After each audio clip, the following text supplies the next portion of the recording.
Hey folks, today we have a camera video, and this is the camera that I'll be using for my YouTube videos from now on if all things go the way they should.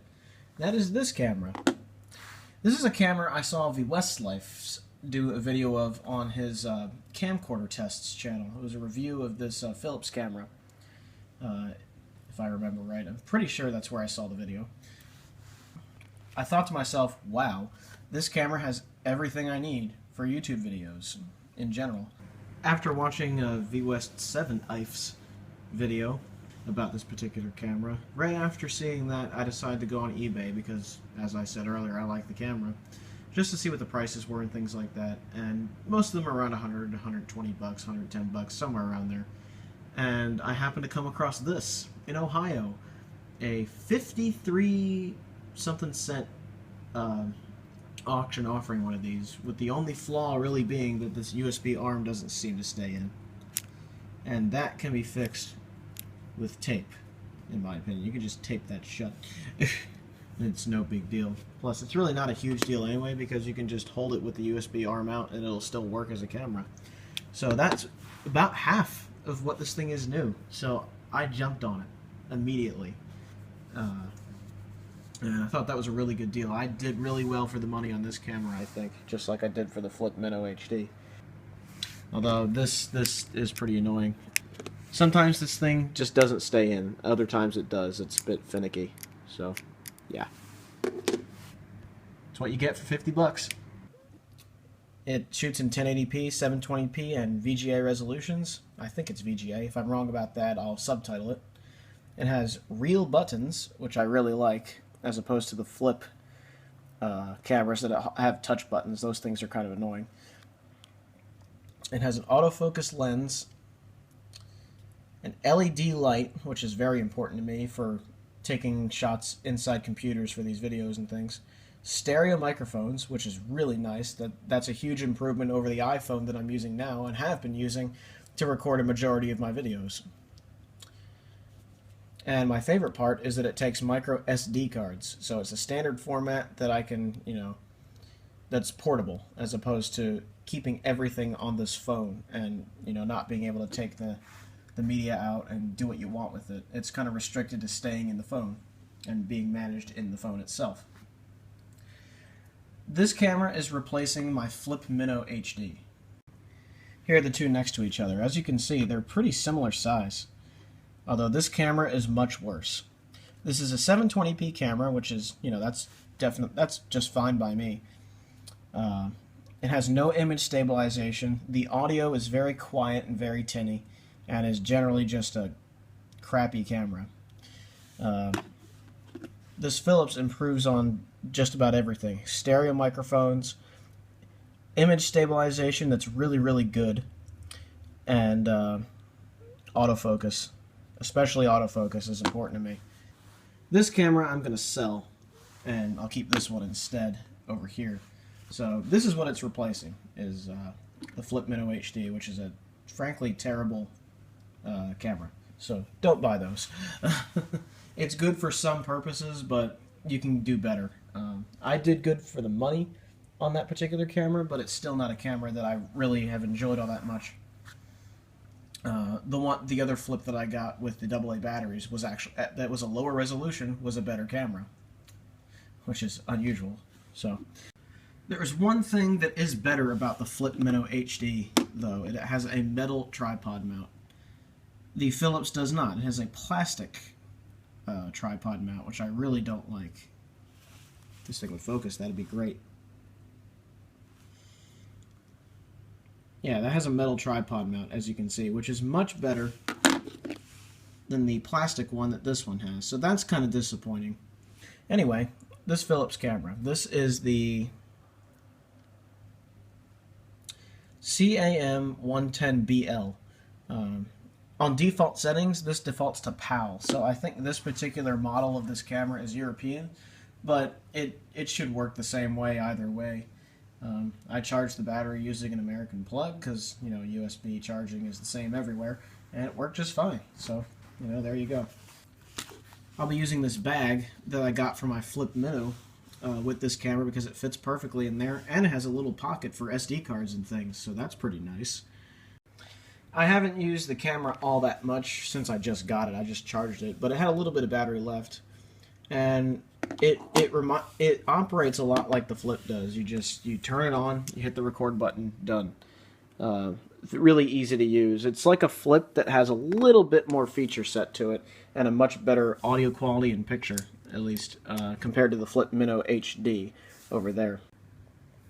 So more than anything else, I consider this a huge upgrade from a Flip camera. This thing will be going on eBay pretty soon because I don't need it anymore now that I have that thing. The main reason that this is better is image stabilization.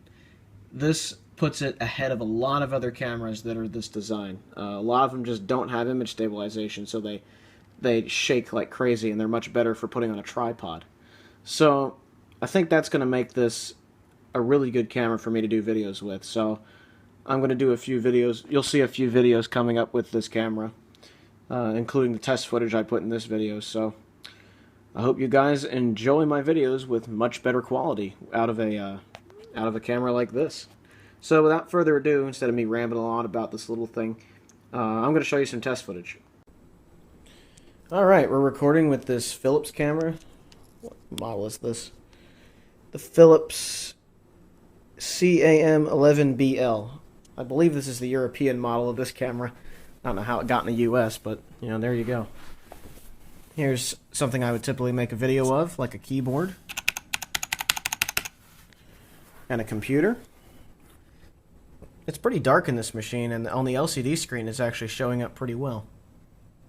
That's nice. I'm shooting in full 1080p right now. So this seems to be pretty good. There's a lighter area. There's the Flip Mino right there. There's another area. Seems to do pretty well. Let's try out the light. Alright, I have the light on, so when I move it close, you can see in dark areas, like on this motherboard here. Look at that gold heatsink. You can see quite clearly underneath all of here. So that works pretty well. The light, as you can see, has a bit of a purple tint. I don't know if you can see that, but it does. So the LED light will work perfectly for my needs, as you can see by this. So that's perfect. I like that. Here's my typical outdoor footage test. Not so great of a day out to be doing this. It's kind of cloudy, but it's colorful out here, so that works for me. So, show you some scenery out on the back porch. Oh, there's a kitty. A kitty.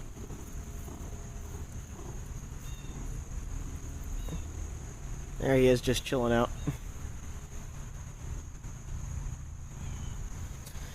Alright. There's a nice red umbrella, and then a blue one.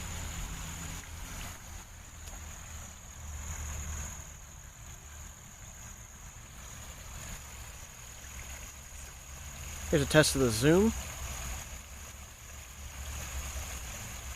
Digital zoom is nice and smooth. I'm zoomed all the way in, and the image stabilization seems to be doing a very good job, judging by what I'm seeing on the LCD screen. So that's pretty nice.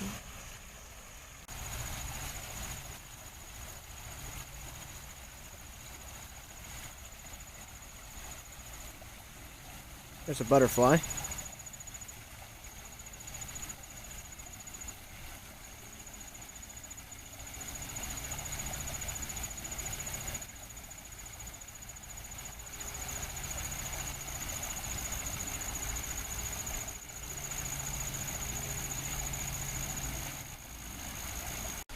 Okay, here's a test of it in Sports HD, which is really 720p 60 frames a second. I don't know if you saw that. A frog just hopped in. Let's see if I can find one. Oh. Yeah, there's some frogs here. I see one. I see a tiny one. The zoom is way faster on Sports HD. I don't know if you saw that. Look at the fish.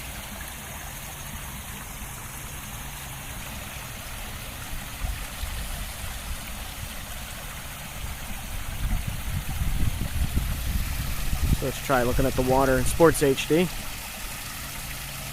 Yeah, the zoom is way faster on Sports HD.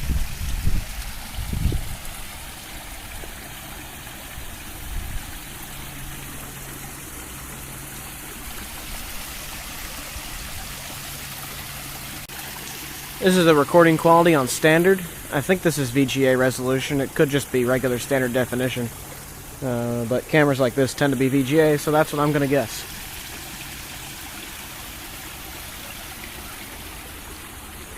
How's the zoom on this? Yeah, the zoom is much smoother on standard mode and full HD mode. Sports HD seems to be the high frame rate mode. So I guess that's useful if you're trying to catch something real quick. And we're back to full HD. Seems like a pretty decent camera to me. I like the different options you get as opposed to the Flip, where you're just stuck with what you have. You get a lot more versatility and, I don't know, there's just more functionality. It's just that simple. I like the camera so far. It's really easy to shoot video with. It's really fast to change the modes, which I really like. From what I saw of V-Westlife's video, V-West7ife's video, I should say, the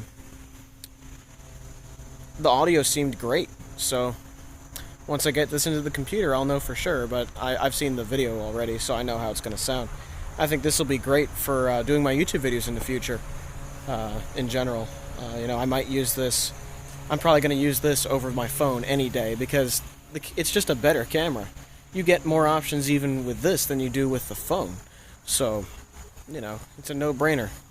The only flaw this camera seems to have is a bug in its firmware. When I plug the camera into a computer, it goes into the mass storage device type of mode. And when that happens, and I unplug it after I'm done, the camera stays frozen. It just doesn't do anything.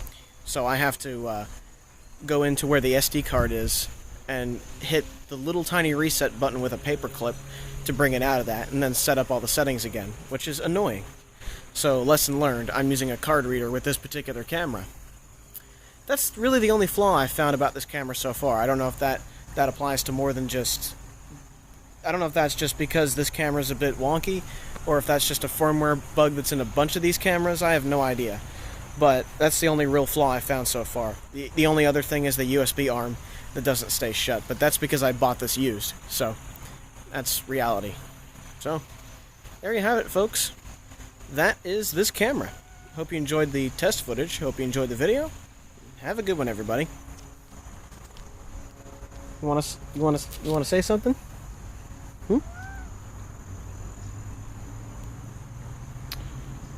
Ciao. Ciao. Ciao. Have a good one, everybody. Ciao.